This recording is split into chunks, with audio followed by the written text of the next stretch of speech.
So one of the topics that database marketers and all online marketers talk about is the notion of multi-channel marketing or omni-channel marketing.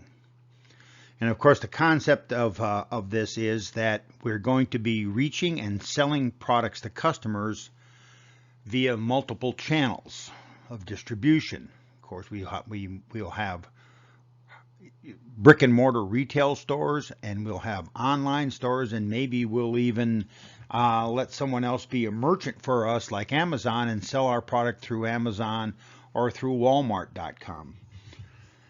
And of course, lots of organizations now are using a multi-channel strategy to market to customers and to sell products to customers. Multi-channel moves to omni-channel when the organization integrates all of their channels together so that it appears to be seamless for the individual customer. So when a customer moves from going to the physical brick and mortar store to going online, it looks and feels the same, and the products are the same, and the prices are the same, and the service is the same, and everything looks like it all comes from the same company, and it is seamless. And customers, especially younger customers, that's the way they see the world. They don't see a real big difference between Walmart and Walmart.com or Target and Target.com or any of the other large stores that operate this way. Now, those of you who shop both in-store and online know that very few stores and very few companies have managed to get to the sort of the omni-channel approach. And in fact, many are even struggling with the multi-channel approach. So I just want to give you an example of what happens when you're struggling to understand and make your channels work together when it wasn't really the way you started out. Okay, so I needed a battery for my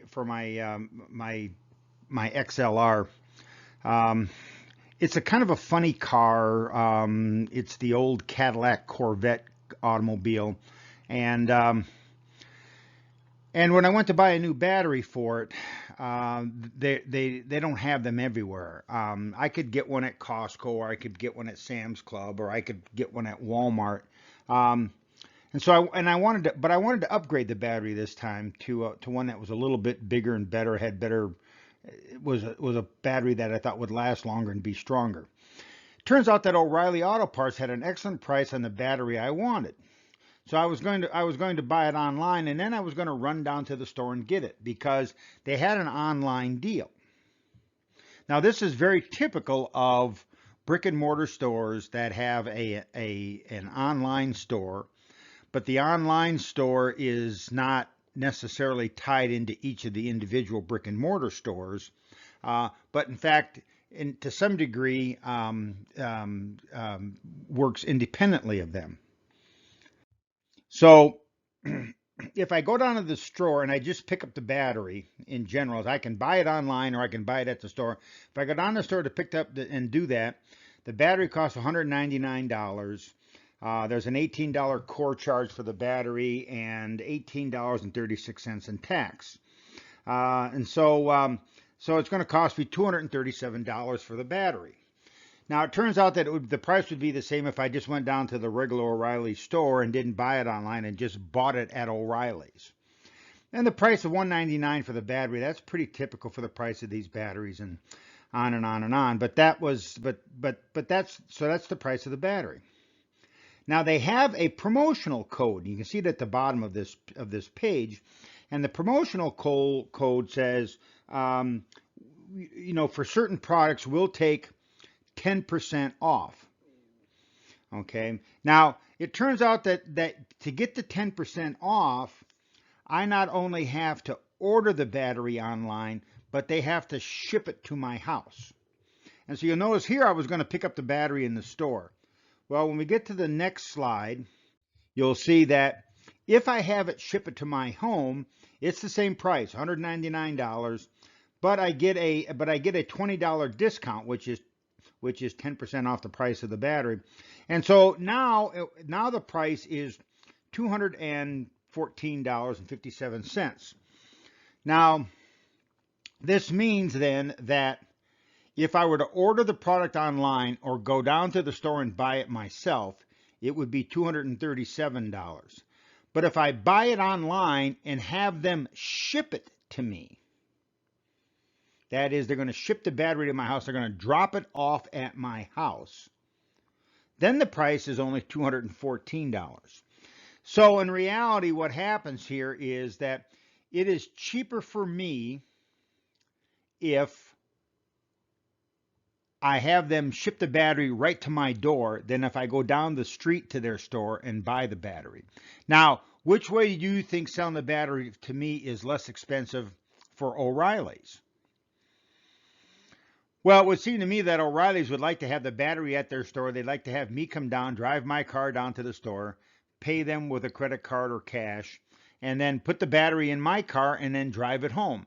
When they have to deliver it to me, what do you suppose it costs to deliver a battery, which weighs probably in the vicinity of 40 pounds, 30 pounds maybe, to my house? So if you conservatively estimate shipping of $10, to ship it to my own auction costs them $33 and saves me $23.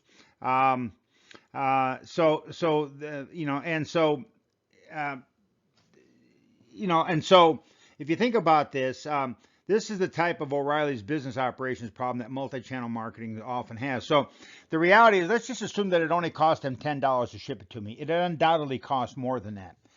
But if I have them ship it to me, not only does it cost them $10, but then it saves me $23.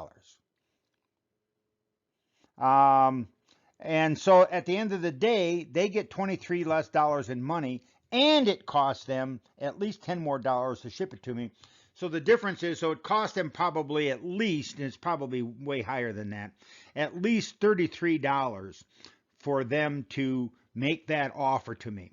So when I visited the store manager said he would match any online offer, and he said he felt like he was competing with online O'Reilly's at his store, and that his store would not lose business to their online store. Of course, the problem is that O'Reilly's is trying to attract more online sales, especially in locations where they do not have a store. But that really just leads to a bunch of messed up offers. The same thing happens with Walmart.com. Sometimes you can order products online and go to the store and pick them up, and the item costs less than if you had gone to the store originally and made the purchase in person. So think about Walmart's cost of having someone pick and process your order when you do it online. This obviously cannot make financial sense. And this is the issue for database marketers. So when we talk about omnichannel, all right, this is an issue with adding an online business rather than totally integrating the channels into one omnichannel. Databasers cannot let this happen because it confuses and frustrates customers, and it costs the company money in the long run.